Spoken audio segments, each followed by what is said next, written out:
welcome to the June 16, 2014 meeting of the Lake Forest City Council. Could I ask the clerk to call the roll, please? Certainly. Honorable Mayor Schoenheider? Here. Alderman Waldeck? Aye. Alderman Beidler? Here. Alderman Moore? Here. Alderman Pandeleon is absent. Alderman Tack? Here. Alderman Reisenberg? Here. Alderman Edelman? Here. Alderman Moreno? Here. Mr. Mayor, you have a quorum. Thank you very much, Biddy. Would you join me in the Pledge of Allegiance, please? I pledge allegiance To the flag of the United States of America, and to the republic for which it stands, one nation, under God, indivisible, with liberty and justice for all.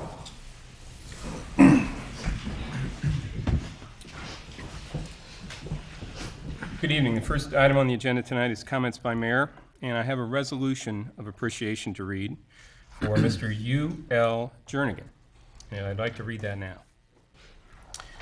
Whereas U.L. Jernigan has been a dedicated employee of the City of Lake Forest since August 25th, 1998, and whereas U.L. Jernigan will honorably retire from the city on June 10, 2014, and whereas U.L. Jernigan provided an invaluable service in helping ensure the safe passage of our youngest, most vulnerable pedestrians, children walking home between home and school. And whereas U.L. Jernigan served with dedication that discounts the rigors of harsh weather, split shifts, and heavy traffic. And whereas U.L. Jernigan reinforced in the minds of young people he assisted the importance of traffic hazard identification and safe street crossing behavior.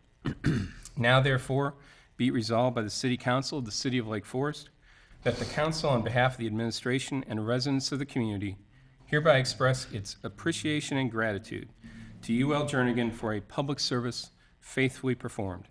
And be it further resolved that the City Clerk be and hereby is instructed to deliver a copy of this resolution duly signed by the Mayor to U.L. Jernigan this 16th day of June, 2014. Do I have an approval for the resolution?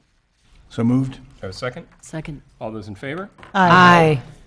Unanimously approved. I'd like to present it to Mr. Jernigan, please.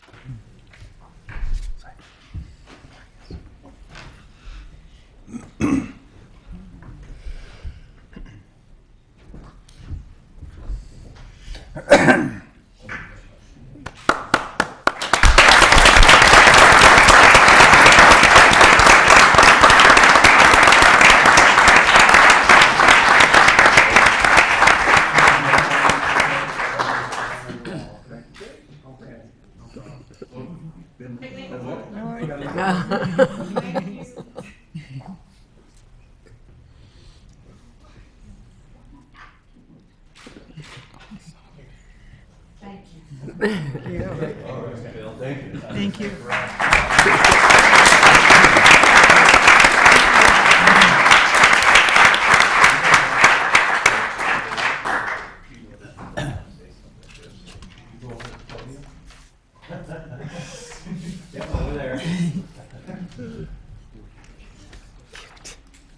And I think we have some other folks that are going to add their congratulations. The Deer Path Middle School Association of Parents and Teachers, the president, Christy Tice, and her 3 daughters.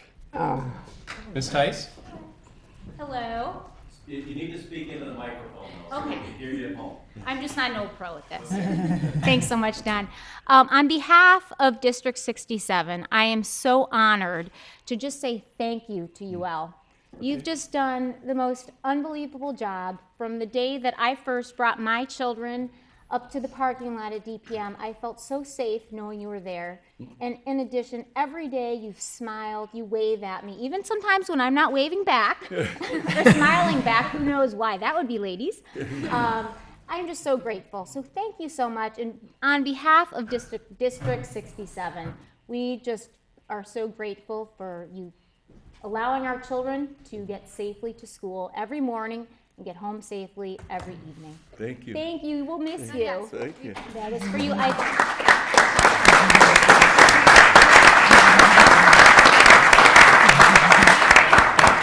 couple of my girls just wanted to say something about their experience with UL. This is Kenley Tice.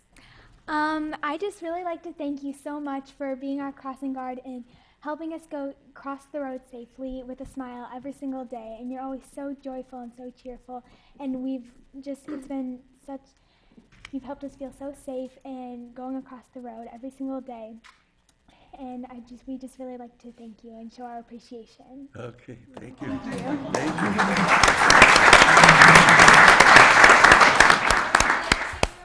To you all. Okay, thank you so much, you all, for helping us cross the road every single day. This is my first year at DPM, and even though I have older sisters, they've told me how great you are. So then the first day I came here, I felt so safe, and so safe and good that I saw you always Thank you, there with a baby. big Thank you. smile, even when I was having a bad morning. You always Okay. And Mrs. Caroline, she wanted to say something also to you. Well, this is my third year at DPM, and so I've known you for a little while. And, well, that's been a really big blessing to our family because you've always helped us cross the road safely. And even in, like, really bad weather, even though, like, we usually walk to school with the subway and, like, good days, but still, even when it's a bad day, you're always there. And we always make sure to wave to you, and it just really means a lot to us. So thank you so All much. right, okay.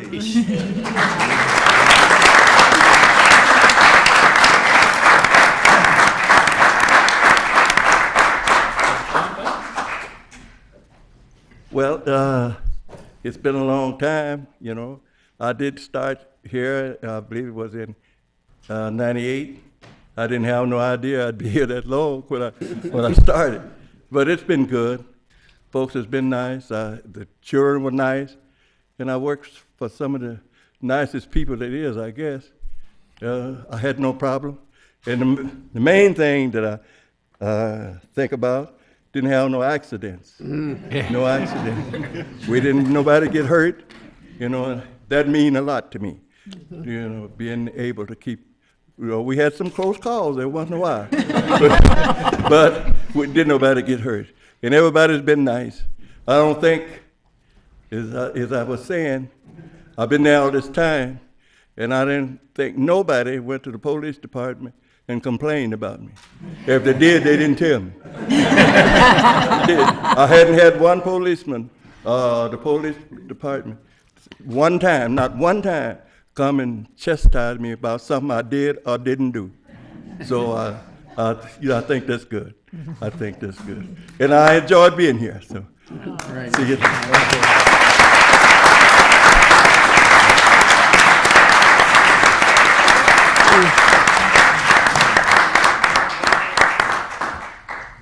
Thank you, Mr. Jernigan.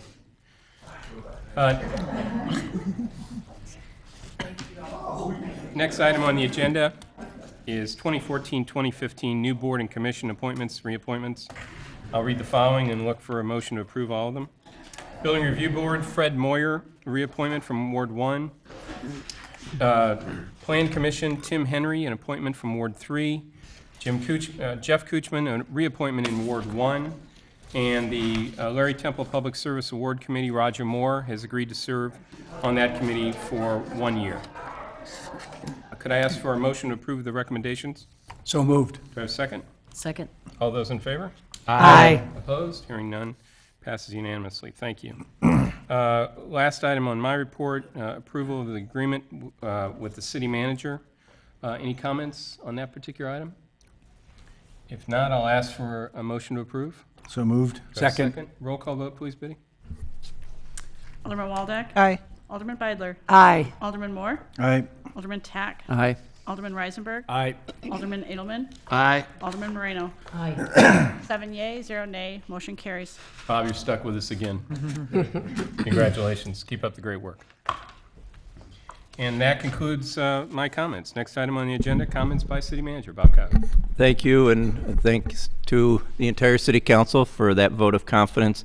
I have to say, like Mr. Jernigan, I don't think anybody from the police department's come and chastised me either in 23 years, so that's a good thing. But we have a couple of items under the reports of the city manager. I think everyone should have received in the mail recently the annual report of the Lake Forest Preservation Foundation.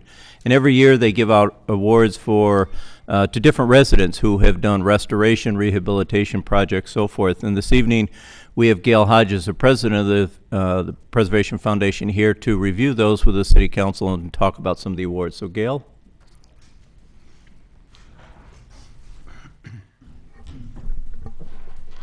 Thank you, Bob. Mr. Mayor and members of the council, the Lake Forest Preservation Foundation appreciates the opportunity to share with you and our residents the Preservation Award winners for 2014. The awards program began in 1991, and for the past 23 years, we have helped to sustain the visual. We've recognized over 200 historic buildings and landscapes and infill projects that help sustain the visual character of Lake Forest. Lake Forest has over 1,200 documented structures and landscapes, more than any other North Shore community. That's perhaps not surprising in one of the oldest planned residential communities in the nation. We have seen a particularly steady increase in worthy award candidates through all the ups and downs of economic cycles. Since 2002, the year when, after many years of evolution in the area of historic preservation since the 1980s, the city became a certified local government. That certification, made possible by City Council action, ensured that property owners, both residential and commercial, could be certain that their investment in the community was worthwhile, because property values were protected by a strong preservation ordinance, an historic preservation commission to enforce that ordinance, a process for establishing local landmarks and districts, and a review process for actions affecting designated places. As a result, Lake Forest is often held up as an example of a community that cares deeply about the heritage of its built and environmental resources and works to ensure that these continue to enhance the community while undergoing the kind of compatible change required to sustain changes in lifestyles. Property values are high on the priority list, and there is something there to ensure for future value. One might say we have their backs. Now I would like to introduce Steve Douglas, a director of the foundation, chairman of our awards committee, and a former member of the Historic Preservation Commission. Thank you.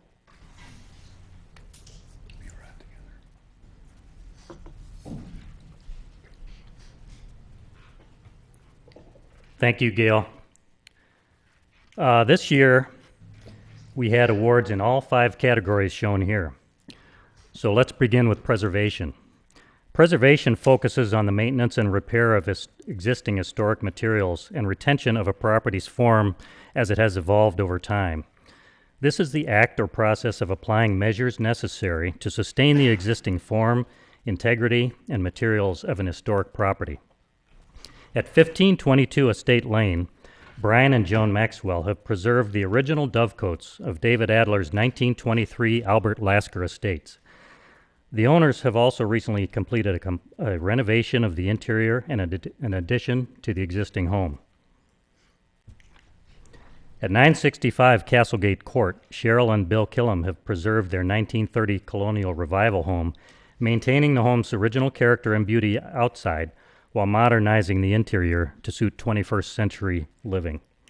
The original architect is unknown, but Stanley Anderson remodeled the home in 1941. The facades are a combination of brick and Lannon stone. Note how the brick coursing moves out of the plane of the wall, giving the masonry walls more depth and texture, similar to the adjacent stone portions of the facades. Next, we had one Reconstruction Award. Reconstruction recreates the form, features, and details of an historic structure or landscape through new construction. The First Presbyterian Church of Lake Forest owns the residence at 750 North Sheridan Road, adjacent to the church. Originally constructed in 1910, the home was designed by Richard E. Schmidt. Confronted with a dilapidated garage which posed safety hazards, the church hired Melikar Architects to rebuild the garage. Original windows were reused where possible, and the stucco walls with articulation above the garage doors, the wood shingle roof and eave construction to mimic thatch, and the design of the garage doors are all derived from the original structure. This year, we also had one Infill Award. Infill is new construction that demonstrates exemplary contextual compatibility in an already established neighborhood. At 276 Rose Terrace, Sandy and John Sacco wanted a house in the style of Harry Lindbergh. Speaking of Harry Lindbergh, note the pattern of the brickwork in the gable portion of this facade. We'll get back to that in a moment. Here, Scott Stratiff created a handsome brick design with a country house feel and French influences evident in the window proportions. Now let's look at restoration. Restoration is undertaken to accurately depict the form, features, and character of a property as it appeared at a particular period of time in history by means of the removal of features from other periods in its history and the reconstruction of missing features from the restoration period. 815 Barbary Lane was built in 1927, probably designed by Edwin Hill Clark. Owners Bridget and John Doheny retained John Krasnodebsky of Landmark Development to renovate the interior of the home and to restore elements of the exterior. In particular, the low masonry walls flanking the entrance were rebuilt and all the original shutters on the home were restored. But what really convinced the jurors that this home deserved a restoration award was what the owners did upon discovering an abandoned gas line leading to the existing electric light fixture above the front door. They installed a handsome gas fixture, restoring this missing historic feature and the character of the entrance of the home. 55 North Mayflower was designed by Harry Lindbergh in 1916 for Clyde Carr. This is the entry facade, which as you can see may have provided precedent for the handsome masonry work we saw a moment ago at Rose Terrace. Here's the west facade, and now the east facade facing the lake. A second floor balcony is hard to discern in this photo as it lies in shadow. Here it is. The balcony's main structural supports began showing signs of failure in 2010, and the balusters supporting the railing were rotting away. Owners Barbara and Barry Carroll have restored the balcony, paying attention to every detail of the original design. Cantilevered steel supports inside the boxed beams were restored or replaced. A mill worker turned new cedar balusters on a lathe to match the originals perfectly. Mr. and Mrs. Carroll have had 3 daughters and a daughter-in-law throw wedding bouquets to wedding guests from this balcony, and they assure us that the balcony will now accommodate another century of bouquet tossings. In 2011, Jim Opsitnik of Deer Path Hill Estates noticed that the stone pillars at the subdivision's Melody Road entrance on Waukegan Road were in dire need of repair. After unsuccessfully seeking help from the state of Illinois, he undertook the repairs himself in 2012, hiring this gentleman to complete the work. He replicated the formula of the original mortar to tuck point the stonework and completely restored the slate roofs. Deer Path Estates was developed in 1926 with 14 homes designed by Stanley Anderson, who also designed these Melody Road pillars and the main gates at Deer Path and Kingmere Roads. In 2002, the foundation began raising funds to restore these gates, but the work was never completed. 10 years later, Jim Opsitnik's repair of the Melody Road pillars was the catalyst that led the city and the foundation to partner on the gates restoration, each sharing half the cost. Naturally, Jim oversaw the entire effort. He even added these solar-powered lights. About 1 year after that, in late 2013, our foundation, supported by a neighborhood group, sponsored a Save the Castlegate Gates fundraiser to raise money for similar restoration work to these gates at Waukegan Road and Castlegate Court. The restoration was just recently completed, and Jim Opsitnik once again coordinated the work. The city again funded half the costs, with the other half coming from neighborhood donations and the foundation's annual fund. What great examples of what a public-private partnership can accomplish. Finally, we had 4 rehabilitation awards. Rehabilitation acknowledges the need to alter or add to an historic property to meet continuing or changing uses while retaining the property's historic character. Repair, alterations, and additions are made while preserving those portions or features of the property which convey its historical, cultural, or architectural values. At 60 Northwestern Avenue, William Weber has rehabilitated a gardener's cottage formerly associated with a large Green Bay Road estate. Extensive work has been accomplished, including a new roof and restoration of the original shutters. But perhaps most interesting to our jury was the fact that many layers of paint were painstakingly removed, allowing the original beaded profile of the wood clapboards to be revealed after being hidden for decades by many layers of paint. Here you can see the beaded edge on the clapboards as well as the charming doorbell at the rear door. 340 North Ahwahnee Road was designed by Chatton and Hammond in 1912 for William Caldwell Nyblack. In 1928, Stanley Anderson added a 2-story addition. Owners Sandra and Morando Berrettini have undertaken the rehabilitation of the entire structure. The exterior stucco was repaired, as was the slate roof. The landscaping was also restored. Interestingly, now the rear door, this was originally the front door facing Deer Path. The entrance was moved to the south when the property was subdivided years ago. Designed by Holabird and Roche, 941 East Westminster was built from 1889 to 1892 and was a wedding gift for Henry Nelson Tuttle and Fanny Farwell Tuttle, daughter of John V. Farwell. Around 1920, a west wing was added, probably by Edwin Hill Clark.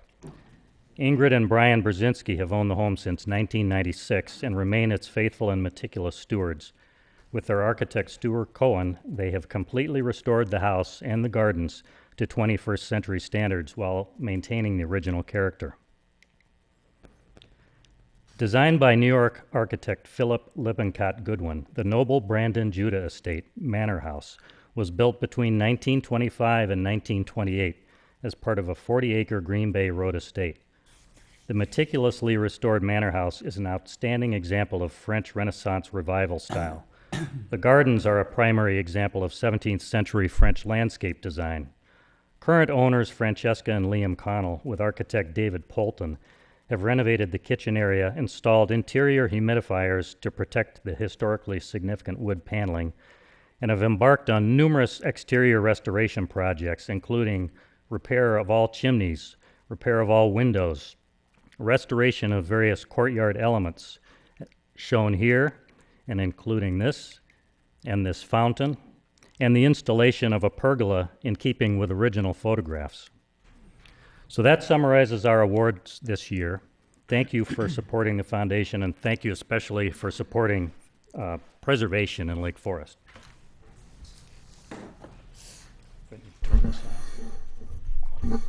Any questions anybody has? Makes you proud to live here.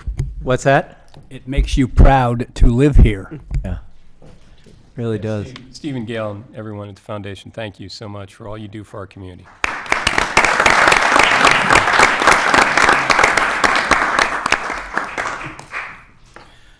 Next, we have Susan Kelsey, who is no stranger to these chambers, going to bring us good news about this Saturday. The farmers market starts up. So, Susan.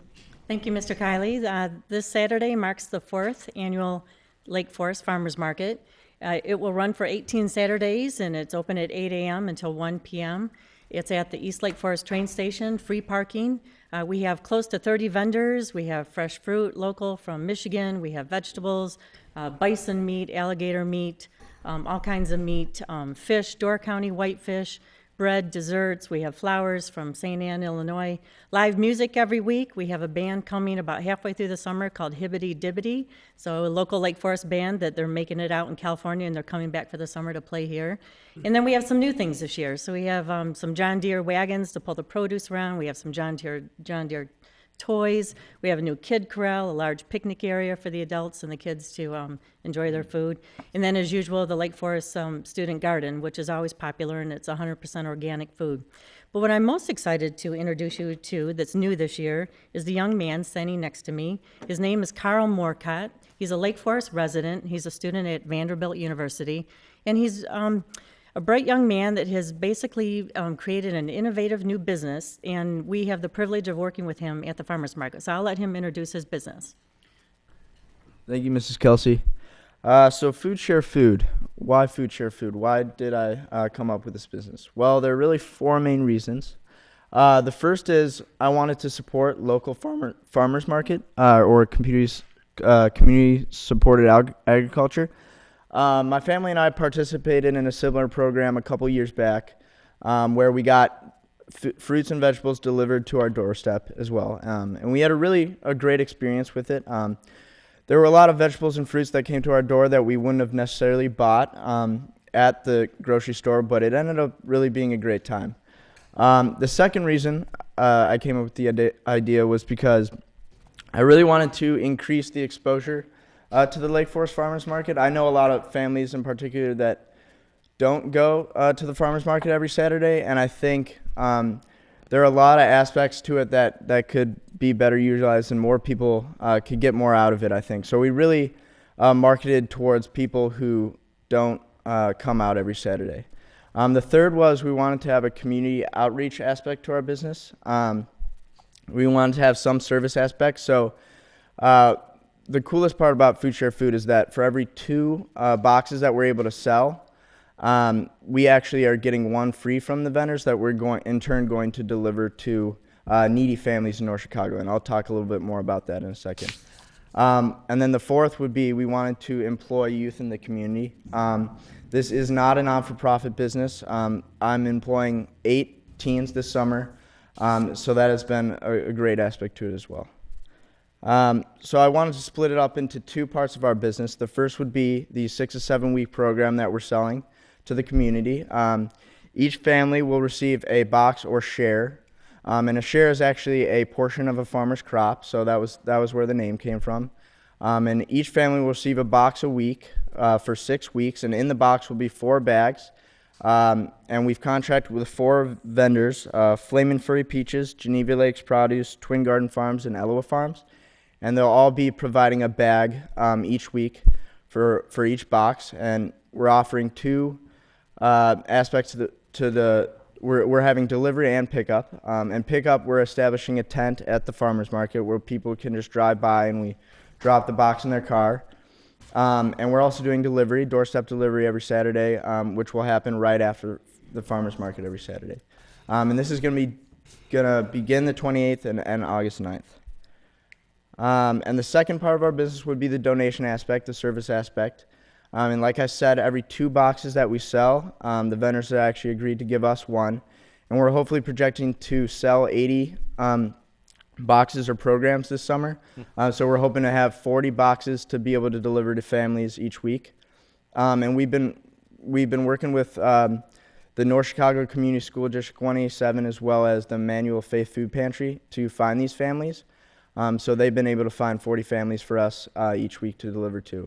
And we're going to be having updates on our website, foodsharefood.com, as well as our Facebook page every week. So thank you very much. Thank you. That's our presentation.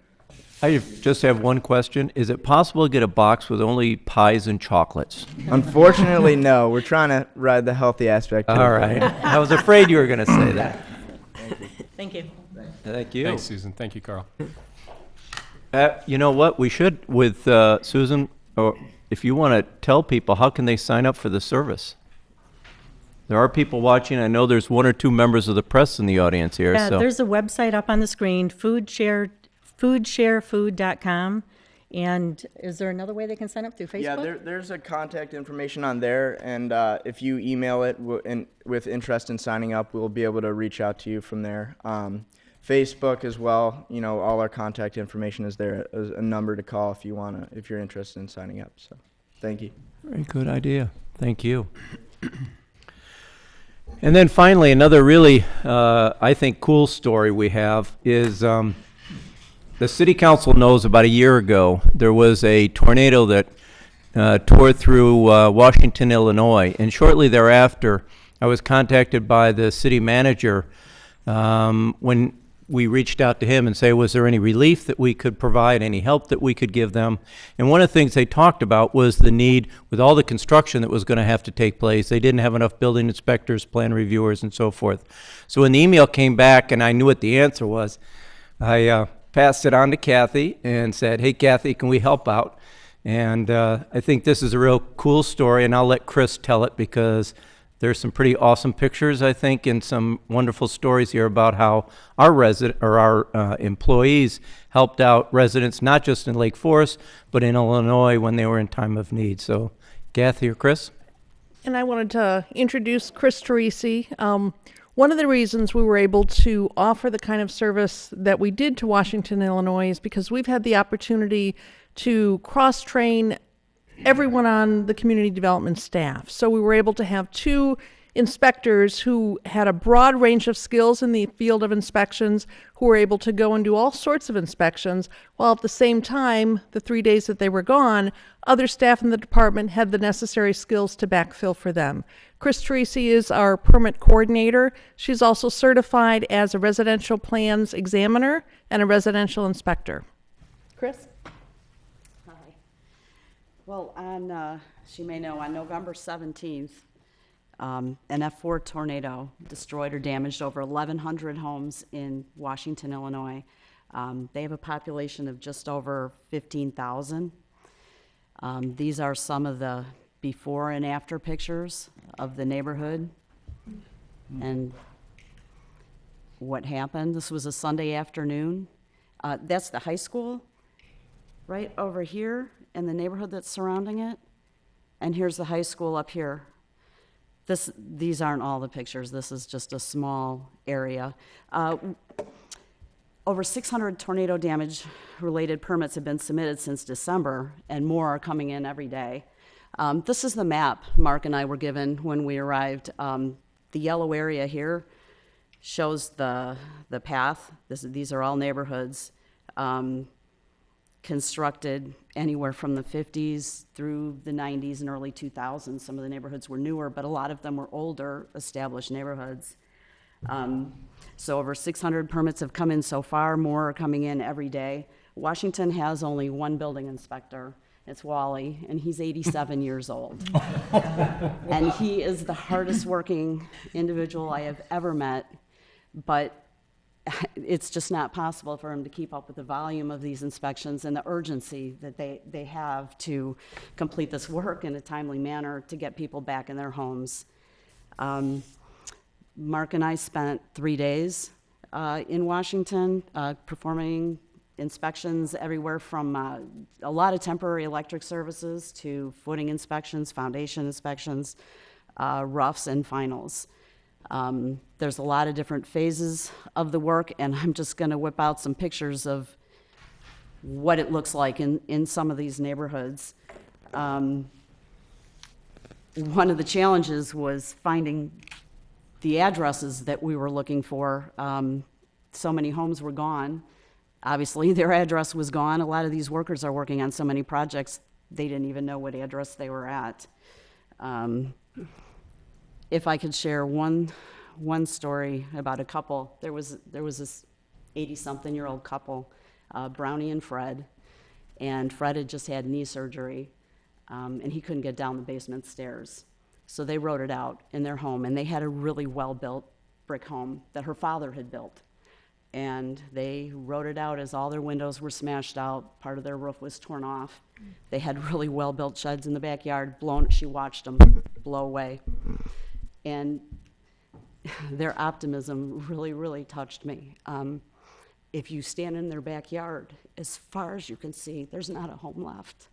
Just leveled. A few homes with a piece of wall here, a piece of wall there, but they really considered themselves lucky. And I think everybody there is really optimistic.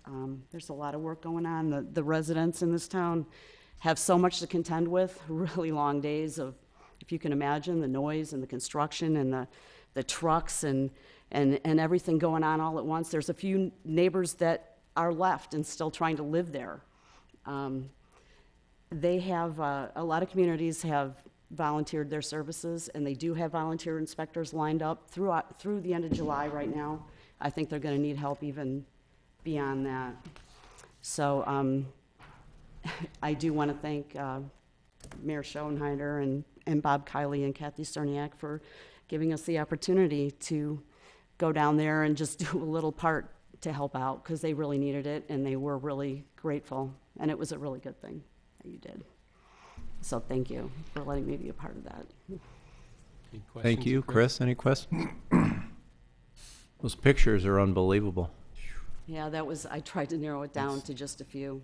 It was amazing. Some of them are still partially standing. They're still working on getting people to finish up some of the demolition. Some people, are fighting with their insurance companies and taking some time. There were 4 businesses also damaged, over 1,100 homes and 4 businesses. Only one of the businesses is rebuilt at this time.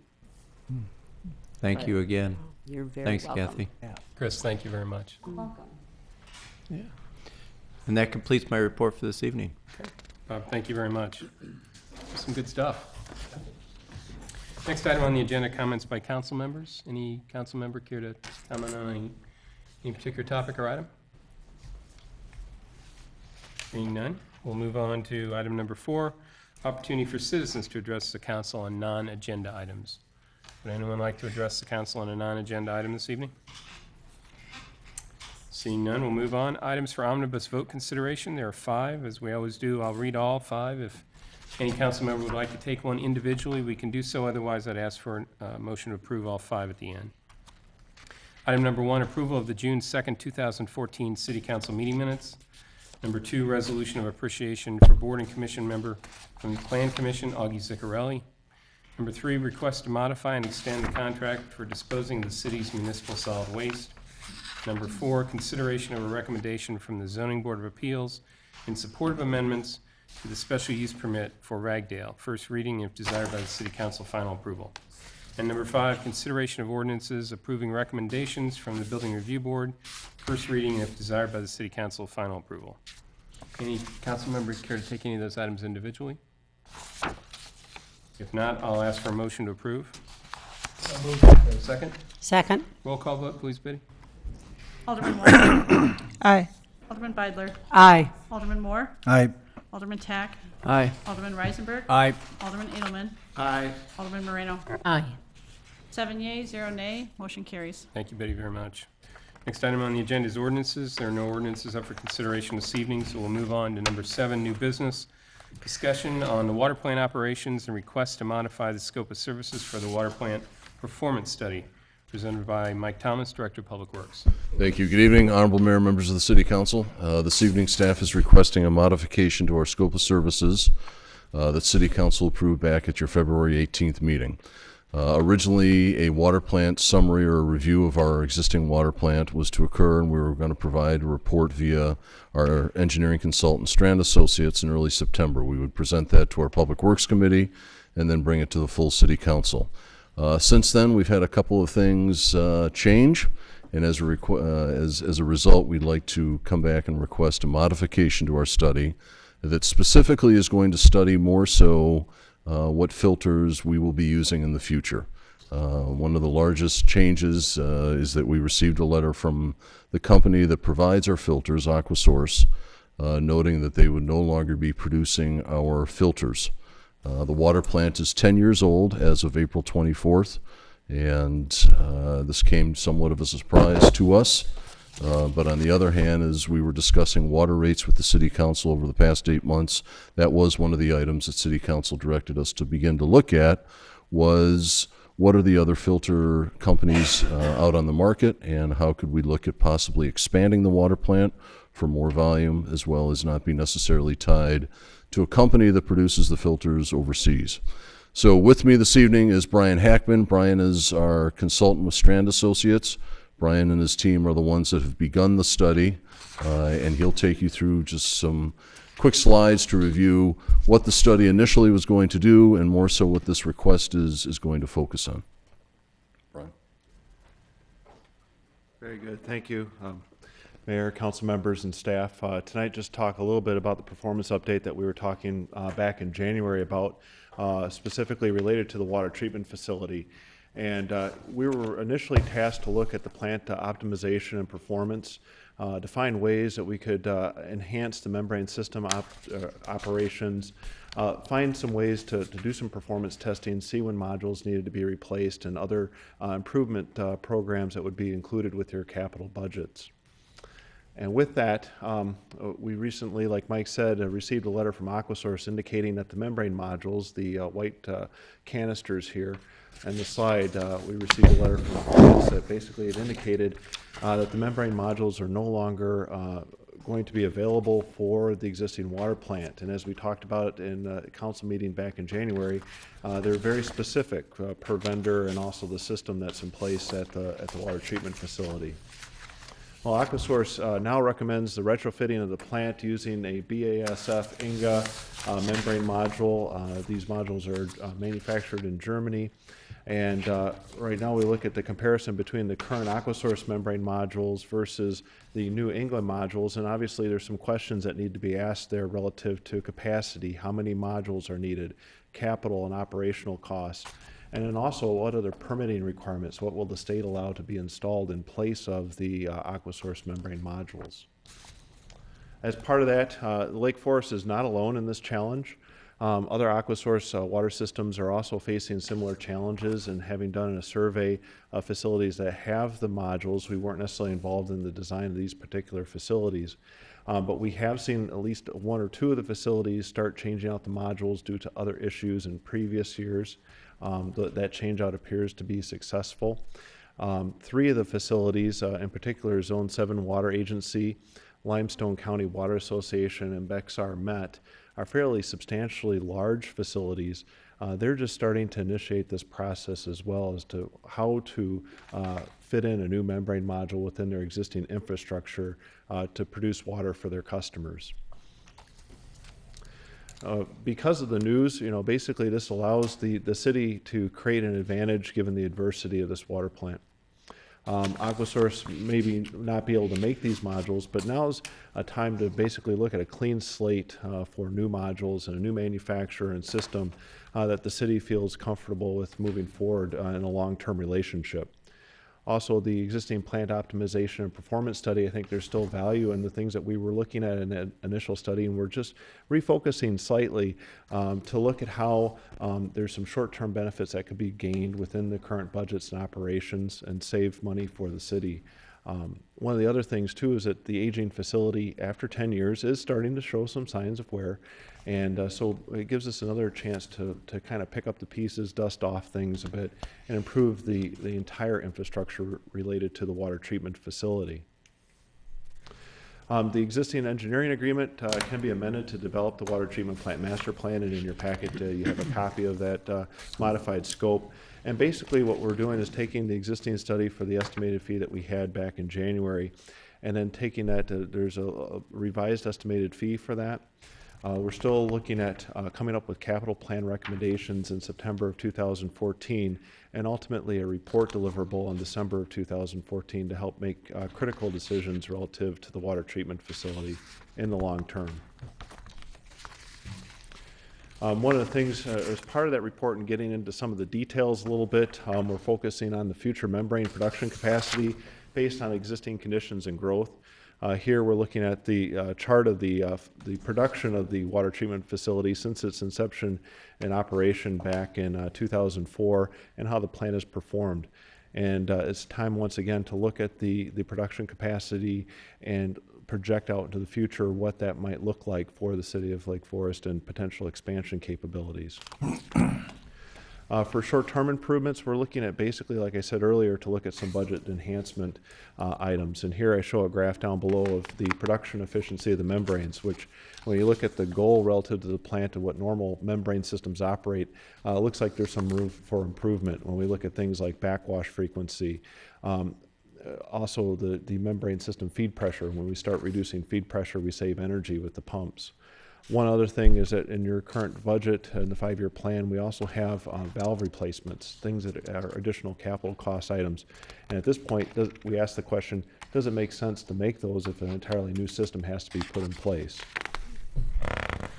From a long-term improvement perspective, basically what we're looking at within this new scope is to look at, again, the universe of membrane system suppliers and quickly weed that down into 2 to 3 manufacturers that could really come in and retrofit the system and be able to handle things like membrane warranties and performance guarantees relative to the membrane system. And along with that, to help develop preliminary total cost of ownership, so the council and the city basically has an idea of what the cost of this system is moving forward, and then come to a decision as to how to proceed at that point. There are other things like non-system needs, and within a 20-year capital plan environment, where we look at things like pumps, we look at clear well and storage, we look at structural needs, demolition and abandonment of the existing portions of the existing structure, those types of things. and really what the operators and staff are interested in as far as maintaining the facility long term. So overall, this new plan, this updated revised plan basically, still looking at the water treatment plant, but now we're summarizing the existing and future water system conditions for production needs. We're identifying short-term membrane system improvements along with long-term outreach for that. We're identifying some non-membrane system components as well as the 20-year capital needs for the water treatment plant, along with a phasing plan to help understand how this happens while what's really important, maintaining a safe drinking water supply for the customers in the city of Lake Forest. So with that, I believe we're here, Mike and I, basically to entertain questions relative to this effort. I have a few questions. It's my memory that Aquasource is the only company that produces the membranes that we're currently using. Is that right? That is correct. Okay, so we can't just go and purchase these from someone else.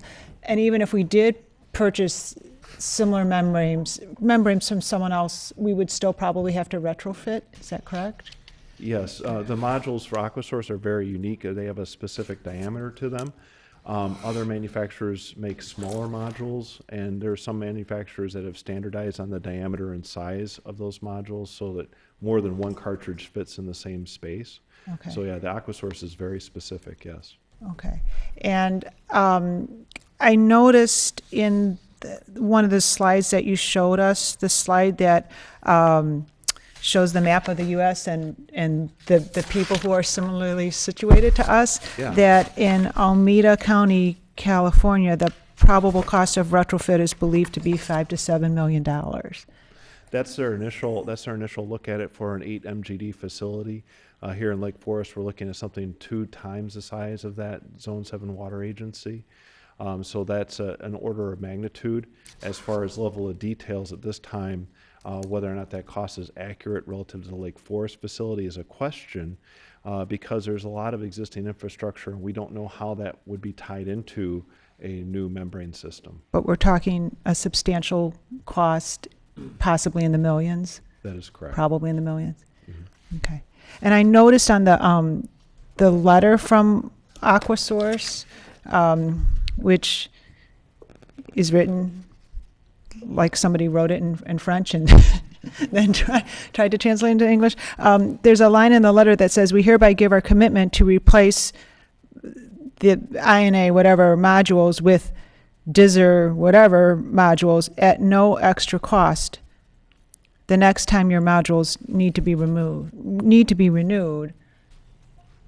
I just wanted to point, I'm not sure what that sentence means, and I'm not asking you to interpret it for me. I just am curious as to whether that means that they will absorb the cost of retrofitting.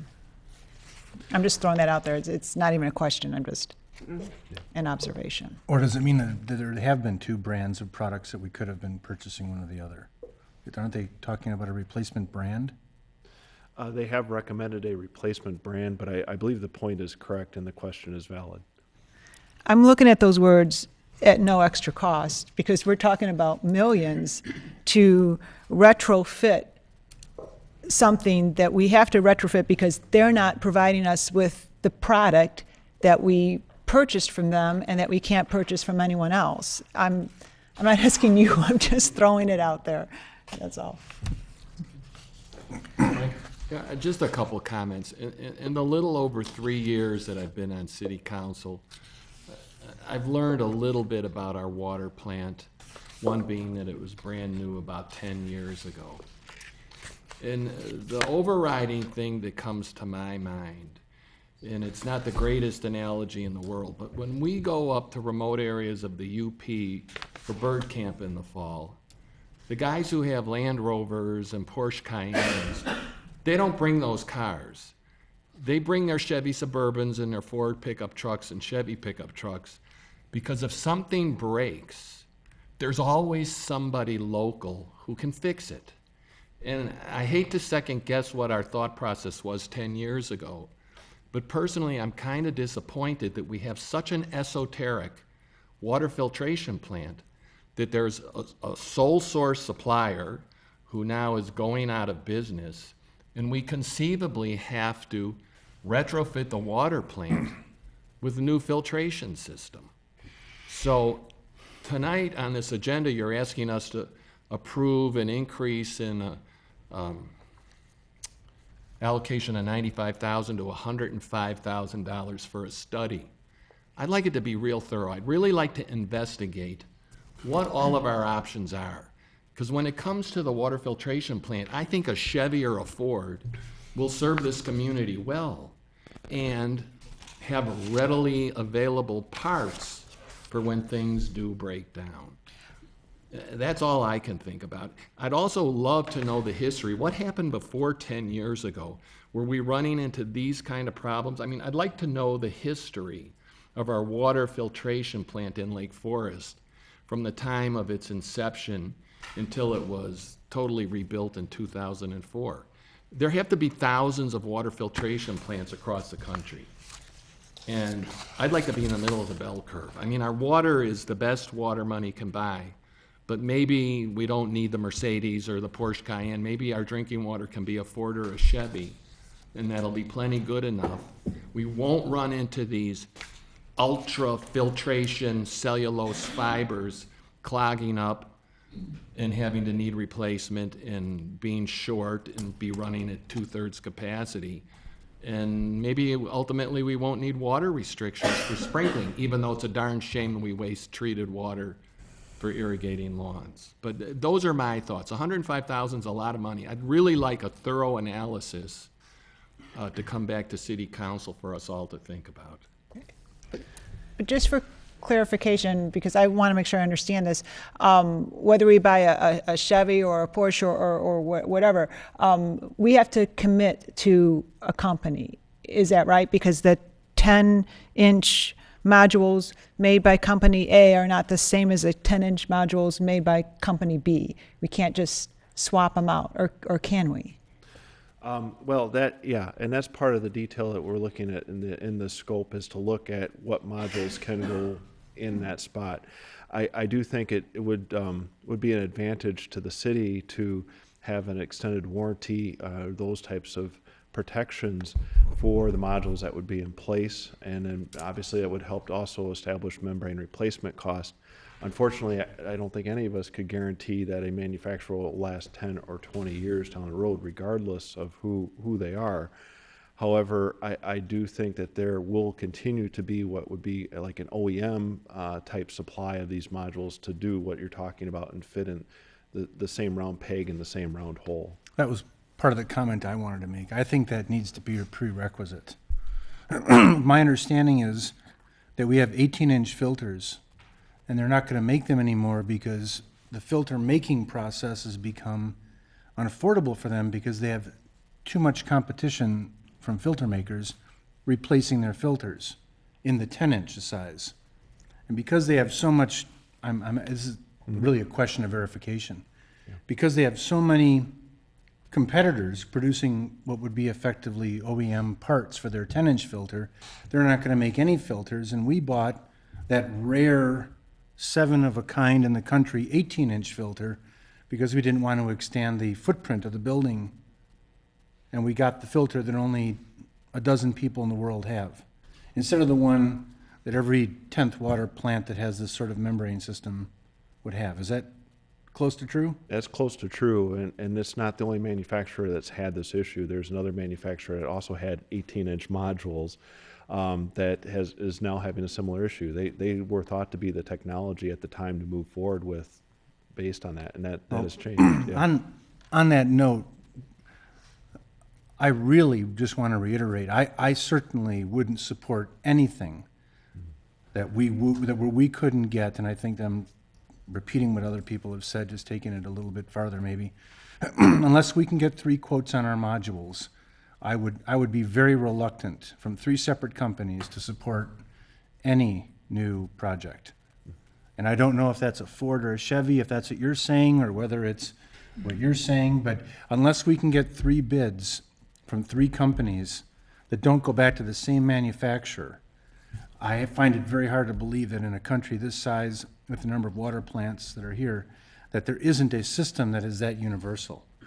Even if our water quality is much higher, and if we remember, we were getting, what, 20% of the life out of the water filters because we weren't operating the plant properly for 8 years. And we were blowing through filters, what, they were lasting 18 months on a 7-year lifespan? Is it close? There were some hydraulic issues that were Right, addressed. that we back in changed the 2006. pumps and kept it going and didn't turn it off and, right, but I mean, without getting that granular, we went from 18 months to 7 years by adding some constant pumps, a small amount of money to fix a huge leak. Yes. In a conversation that Mike Thomas and I had, I think it's admirable that so much work was put into selecting this plant, with the joint committee of some residents and some people from the city. And it appears that their priority was to fit a high-quality water plant into a particular size building. And I think that that's a very, very dangerous thing to do, is to set up a rule that you operate around at a time when you really need to think about everything, not the physical plant size. When you do your study, to reiterate what Alderman Edelman has said, if anyone has given you any parameters and you think common sense would go elsewhere, please include that in your report. Okay. Because if we have to build a bigger water plant to not have a $20 million expense recur on a regular basis, there's not a lot expected of this group, but avoiding frequent bills to replace $20 million water plants it's a low bar for us to have to cross. So there's going to be some emotion on this end. Understood, yeah. Can I ask what, you mentioned shortlisting 3 membrane suppliers based on selection criteria.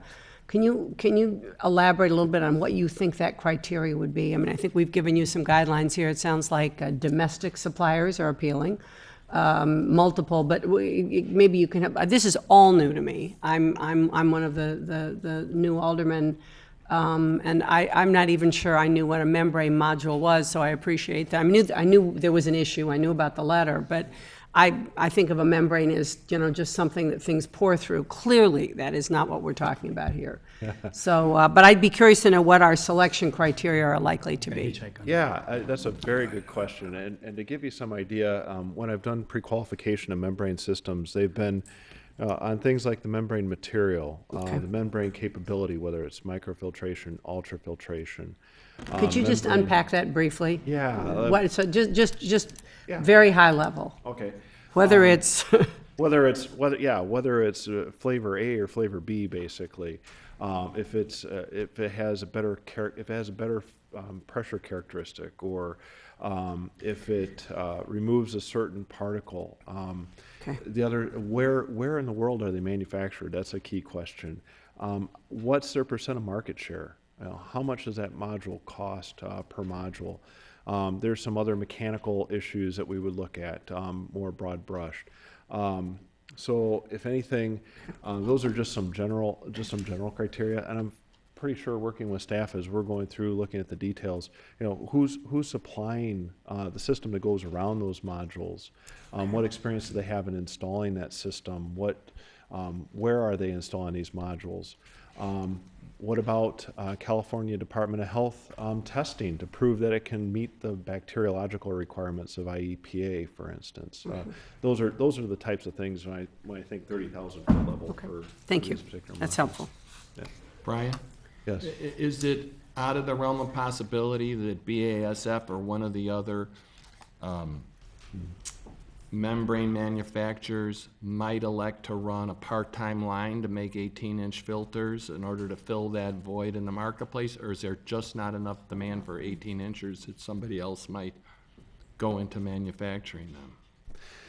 I don't necessarily see or have heard of anybody going out to manufacture 18-inch modules for ultrafiltration. I think there would be some pretty significant hurdles by that company to do so at this point. Have we asked them at all, or could we ask them? We can ask the question. I mean, yes. if there's a consortium of other plant operators out there and enough of a demand to make it worth their while, maybe they'd open up a line which would save everybody the 7 figures retrofit expense of redoing their plants.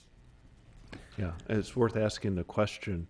And with that, I do think that there's a larger market share in like the 10-inch modules, those types of things. But yeah, it's worth asking the question, definitely. My comments are fairly simple. Number one, I think the whole purpose of this study really is to pre-answer most of the questions that we're asking. And I mean, is that not right? So in other words, you're doing this so that we don't have to ask these questions now. You'll answer them for us, and then we'll pick out finer details later. Is that all right? That is part of, yes, that's part of the study, Okay. is to really hone in on those questions and obviously, you know, to develop from a more detailed perspective, the education with staff and with operations so that they can have their input relative to the process, yes. Okay. And the issue really isn't whether we bought a Porsche Cayenne or a Land Rover, it's that we bought a Peugeot. And, you know, there's a lot to be learned by this. You know, it's a rather expensive lesson, I think, that we learned about the water plant moving forward.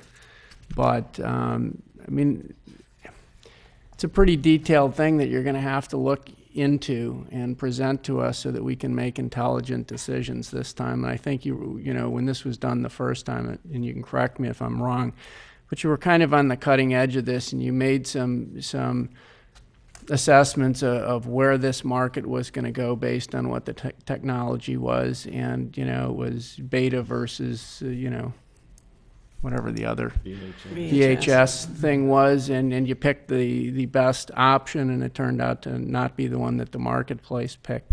So there's always an element of that, but we have to avoid that moving forward. And I think it was just because you got into a new technology that was the correct technology for water. It just, we picked the wrong aspect of it, maybe. Brian, to follow up on that question, could you just, for my own edification, why did the 10-inch modules start to demand the market more than the 18? When is the real operating difference, I guess, between 10 and 18? Well, I think with the 18, obviously is a really big module, and I know there were the integrity issues back in 2006, structural issues, but they had a very high packing density of fibers or membrane area to produce the capacity needed. Well, as 10-inch modules have grown up through the years, they're a smaller package, easier to handle, and manufacturers have been able to fit in more membrane area in that smaller diameter to really compete with the larger modules. And basically, I do believe that the U.S. industry has started really to standardize more universally on these smaller modules. Easier to handle, a variety of manufacturers now make them, and you look at the systems that are out there, there are 2 or 3 that started in the initial market with that smaller size. So, you know, those are some of the things that I see out there between the two, and I do think a manufacturer took a leap into the technology that, hey, this 18 inches was the way to go at the time. Nobody else followed. They basically stayed back in the 8 to 10 inch market. So, you know, that's something that the market, somebody tried to lead and they weren't followed. Okay. I have I guess I don't have a question, I guess I have a statement. When we approved the first study and say the 5 deliverables versus what we're being asked to tonight to approve the second, and these 5 deliverables, I mean, this thing has changed exponentially in terms of the impact that it's going to have on us financially. I have no problem approving this, certainly. But what I would like to see, rather than just 5 deliverables, are what are our goals and what are our expectations from the study? I would like to know, other than the deliverables, what will it mean to us in terms of, again, what are our goals, and clearly what are our expectations, if for no other reason that we understand the gravity of the situation and what we're really facing. I'm concerned really from a financial perspective and what's this going to mean to us. So I'd also like to see that. I certainly wouldn't hold this thing up, but I'd like somebody to come back to us before this starts and tell us what the goals and expectations are, if you wouldn't mind doing that? Okay. Yes. Any questions? I think I had one more comment. Brian, you've got, your plan is to develop a capital plan recommendation in September and a report deliverable in December. Yes. Almost feels like that should be reversed. Feels like we should see the overall plan Yes. before we make a capital plan, right? Yes, and I think, and Mike, correct me if I'm wrong, part of that we were looking at with the draft budgeting process beginning in September, having some ideas what may or may not go in there from staff's perspective. Interject real quick. So the capital planning from staff standpoint begins in August and September. We develop that plan, review it with the Public Works Committee in October, bring it to the full Finance Committee in November. There are other aspects of this water plant other than these filters that we really need to take a good look at. For example, one of the projects we're looking at next year are what we call algae pre-screen filters to put in our intake well. It's a very large project. It's over $500,000, but it will greatly impact and improve us being able to screen algae. So capital improvement projects such as that, we need to dive into and understand, is this best where we should put our dollars for the upcoming year? But I agree with you. We don't want to go as far as to look at replacing items that are going to directly impact or directly be affected with these filters. There are many other aspects of that water treatment plant that the parts are now 10 years old, and we need to start figuring all those into our capital plan. So, Well, suffice to say, I think you heard Brian, we're eager to get your report. So, any other questions, any comments from the public? If not, I'd like to have a motion to request council approve the Strand Associates revised scope of services for the water plant performance study in the amount of $105,900 as noted in the above funding tables. Do I have a motion to that effect? So moved. Do I have a second? I'll second that. Probably a roll call vote. Roll call vote, please, Biddy. Alderman Waldeck. Aye. Alderman Beidler. Aye. Alderman Moore. Aye. Alderman Tack. Aye. Alderman Reisenberg. Aye. Alderman Edelman. Aye. Alderman Moreno. Aye. 7 yea, 0 nay. Motion carries. Thank you very much, Biddy. Thank you. Mr. Mayor? Yes. One tag-on comment. Just something to think about, and we don't need more committees and more committees and more committees.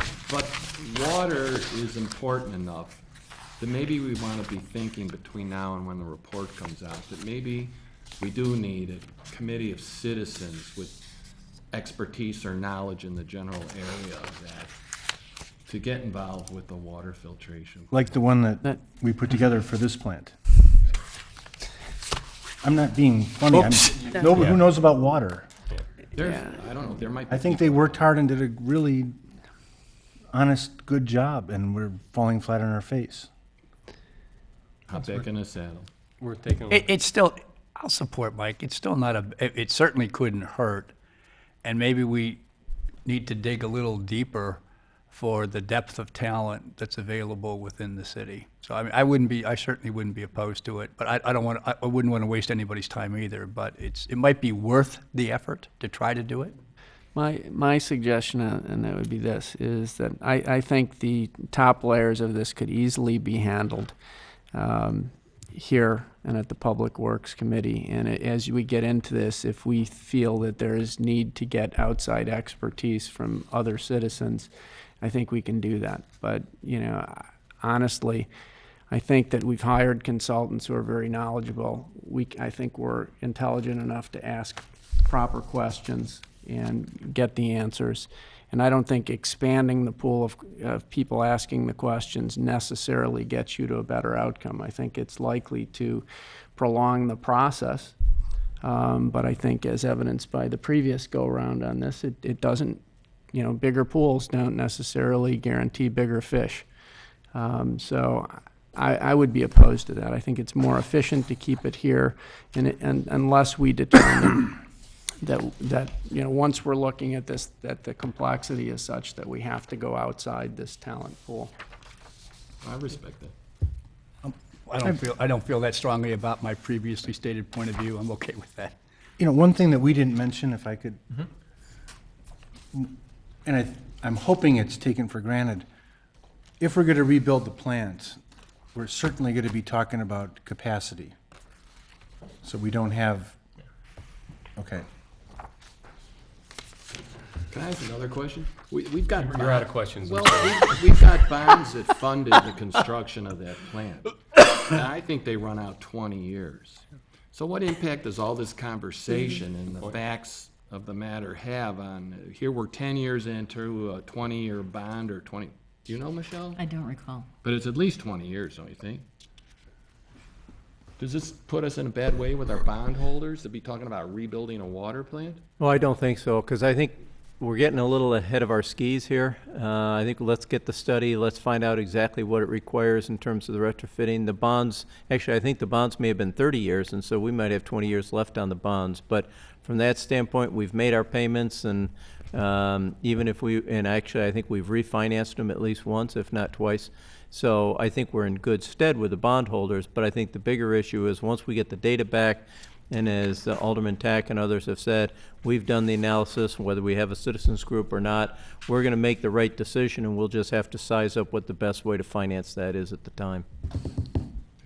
I might also add that, and somebody asked the question earlier, we still, and I don't believe we've gotten an answer yet, we have reached out to Aquasource to do, I think, Alderman Edelman, what you said is run another line and get us 24 more filters, because that buys us 4 years.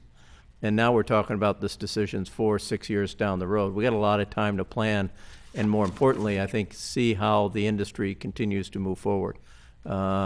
Because you know, I guess whether you call it Beta and VHS or Peugeot, whatever we do, and I don't want to pour cold water on this, but there are no guarantees. And what decision we might make here might in 10 years not be the right decision again. You just never know. And it also says in their very perplexing letter that that their offer is to replace the modules at no extra cost the next time the modules need to be renewed, and I don't know what that means.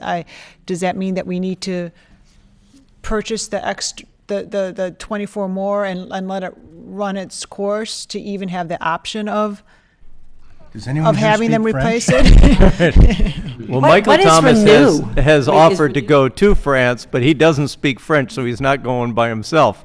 But I think that is part of the conversation that we will have with them, because we have reached out to them. We've not gotten an official response back to our request. We'll follow up with this as well and see what our options are, because if we can buy a few more years, then it allows us not to feel rushed in whatever decision we have to make. That's a good point. Okay. Next item on the agenda, additional items for council discussion. Anything else? If not, I'll ask for a motion to adjourn. So moved. Do I have a second? Second. All those in favor? Aye. We are adjourned. Thank you. For lack of a second.